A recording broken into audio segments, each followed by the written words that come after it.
right now I'm not hearing any water fill this tank back up.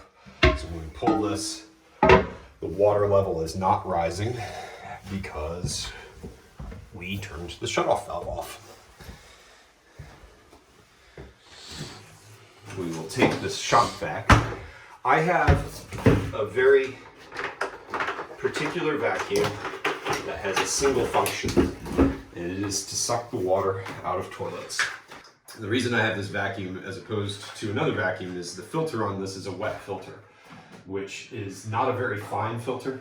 Does not, if you were to try to vacuum dust up with this, the dust would pass right through and blow right out of the vacuum. This vacuum has a mesh filter that prevents large particles from going up in it, but it does not stop dust. So this is just for wet vacuuming, and we put this in like this. Always have that like that.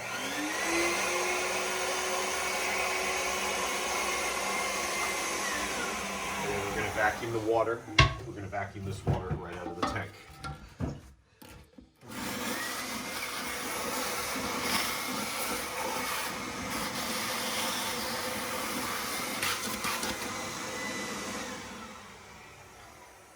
A lot of people will use cups, they'll use sponges, they'll use towels to get water out. There's even a gel you can buy that you can put in the toilet. It solidifies and then you pull this mess out. The easiest thing to do is use a wet vac. Really handy thing to use when you're emptying the water out of the toilet.